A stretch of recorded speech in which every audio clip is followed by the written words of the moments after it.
네, 안녕하세요. 연필입니다. 네, 오늘은 좀 새로운 쪽을 해보려고 해요. 오늘은 뭘 할 거냐면 지분 경매에 대해서 좀 알아보려고 하거든요. 그래서 요즘에 지분 경매도 이제 유튜브 같은 데 보면 많이 나오긴 하는데, 이제 지분 경매 처음 들어보시는 분들도 있으실 거고, 지분 경매를 해보신 분도 있으실 것 같은데, 제가 이제 물건 담아놓고 보다가, 지분 경매 쪽에 대해서 관심 있던 부분들이 좀 있었거든요. 그래서 그 사건 가지고 한번 보여드릴게요. 이제 이게 사건이 기각이 됐어요. 기각으로 뭐 종료는 된 건데, 일반 아파트거든요. 근데 아파트도 이제 뭐 가족 명의로 이제 그 소유자가 여러 명인 경우도 있고, 요즘에 뭐 결혼하면은 공동 명의로도 해서 이제 5대5로 돼 있는 경우도 있고, 뭐 이제 뭐 케이스가 좀 여러 가지인데, 그냥 일반 아파트고요. 이게 그 지분권자가 보면은 건물 등기를 봤을 때 이 4분의 1이랑 4분의 3이거든요. 그래서 이제 둘 중에 한 명이 지금 채무적으로 문제가 있어가지고 이제 경매가 나온 거예요. 그러면은 4분의 1을 가지고 있는 분이 만약에 돈이 문제가 생겼다. 그러면 그 4분의 1에 대해서 그 지분만큼 경매를 이제 걸 수 있거든요. 그래서 이게 이런 사유인데, 결론적으로는 이게 채무가 어떻게 해결이 돼가지고 이게 종결은 됐다고 나와요. 그래서 가장 오늘은 제일 접근하기 쉬운 아파트 지분 경매를 좀 해볼게요. 네, 지분 경매라고 하면은 뭐 아파트도 있고 뭐 상가도 있고 토지도 있고, 요즘에 이제 토지 지분을 많이 하시긴 하시더라고요. 그래서 묘지 같은 거 지분 경매 같은 거 보면은 확실히 금액대가 좀 낮을수록 굉장히 많이 들어오시더라고요. 그래서 시골 쪽에 있는 그 묘지 지분이 엄청 사람들이 들어오거든요. 그래서 지분 경매는 또 낙찰가액이나 이런 거 분석해 보면은 확실히 금액이 좀 높을수록 덜 들어오긴 해요. 왜냐면은 지분 경매는 거의 대출이 안 되거든요. 그래서 현금 들고 들어와야 되고, 그래서 그게 어떻게 보면 장점이기도 하고 단점이기도 하죠. 예. 경쟁률이 낮은 만큼 내가 현금이 조금만 더 있으면은 지분 경매로 충분히 수익을 올릴 수 있거든요. 예. 그래서 지분 경매도 이제 꾸준히 하면은 웬만한 이제 그 직장인들 연봉만큼 다 벌 수 있어요, 1년에. 예, 그래서 어떤 분야든지 한번 꾸준히 해보세요.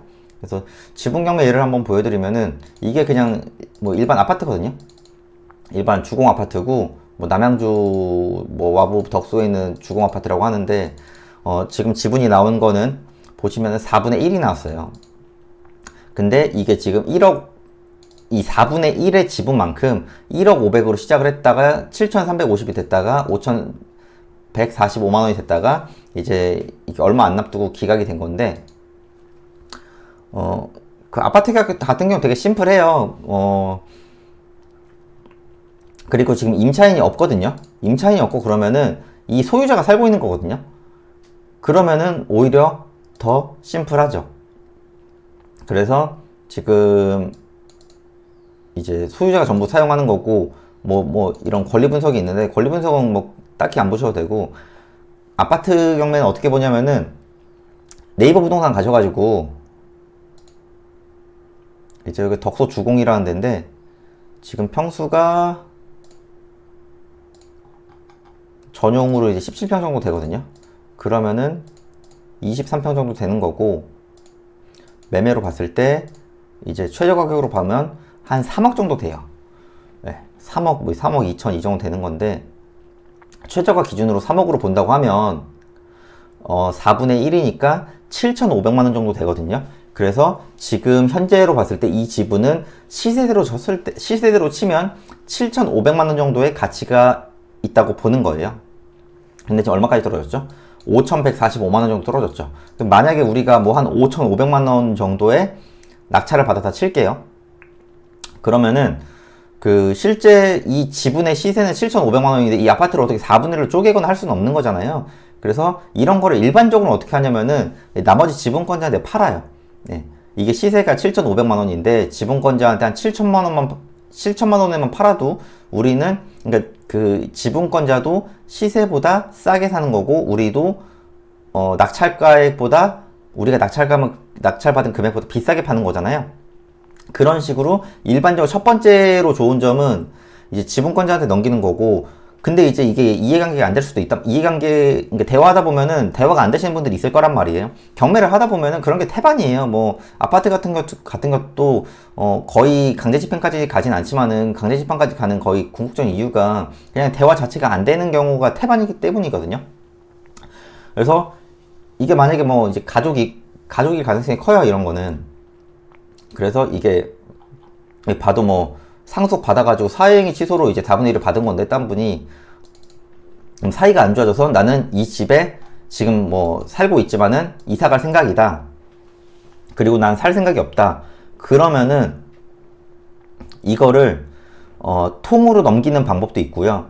그리고 그러니까 그 상대방 나머지 지분권자가 이제 사고는 싶은데 금액대 가지고 자꾸 조정이 안 되면은 이거를 그 공유물 분할 소송을 하면 돼요. 공유물 분할 소송이 뭐냐면은 이게 내가 이제 낙찰을 받아서 등기를 치면은 지분권자가 되는 거잖아요. 그럼 이 나머지 전체에 대해서 경매를 넘길 수가 있어요. 네. 그렇게 해서 만약에 이게 뭐 시세가 좀 더, 만약에 이거를 3억에 낙찰받았다 칠게요. 다른 사람이 누군가가 이 건물 통으로 나오는 거를 3억에 낙찰을 받았어요. 만약에 내가 이제 4분의 1 지분권자인데 공유물 분할 반환 소송을 하면은 3억에 낙찰이 되면은 나는 7,500만 원, 그 분은 2,250만 원, 이렇게 서로 나눠 가지는 거죠. 네. 그래서 공유물 분할 소송은 단기로 될 가능성도 크고요. 안 되면은 끝까지 갈 수 있는 대안이 있기 때문에 개인적으로 공유물 그러니까 그 지분 경매는 저는 굉장히 좋게 보거든요. 이 소액으로 할 수 있다는 거.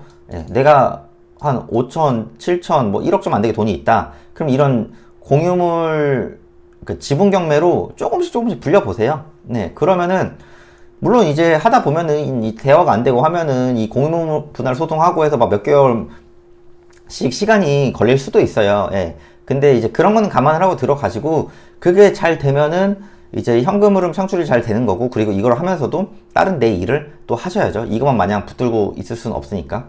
그래서 저는 개인적으로 지분 경매도 소액으로 하기에 되게 좋다. 그리고 아파트 위주로 아파트를 많이 보시지만은 토지 지분도 한번 해보세요. 예, 토지 지분 경매도 제가 나중에 시간 될 때 한번 말씀을 드릴 테지만은, 이 지분 경매는 전체적인 프로세스가 상대방의 말을 얼마나 이해를 시키고 상대방과 협상이 어떻게 진행되느냐에 따라서 빨리 끝날 수도 있고, 정 안 되면은 늦게까지 이어질 수도 있고, 이렇기 때문에 그냥 소액으로 꾸준히 하기에는 괜찮다. 네. 이 경매로 찾아보면은 돈 벌 수 있는 방법이 되게 많거든요. 네. 그렇기 때문에 이제 오늘은 한번 소액으로 아파트 지분 경매를 한번 말씀드렸고요. 분석하실 때는 너무 이런 입지도 중요하지만은 이 등기부등본만 보면은 어떤 관계인지 알 수 있거든요.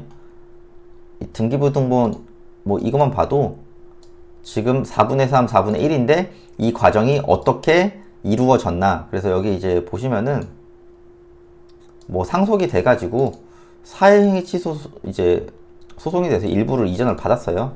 네, 그래서 이제 2명이 된 건데 가족일 거거든요. 네, 가족일 거라서 제가 볼 때는 좀 더 쉽지 않을까. 이게 임차인이면 골치 아프거든요. 네, 임차인이면은 골치 아프고 들어가지 말라고 했을 텐데 소유자가 점유하고 있는 물건이기 때문에 충분히 괜찮다고 봅니다. 네, 오늘 이제 물건 설명은 여기까지 드리고요. 궁금한 거 있으시면은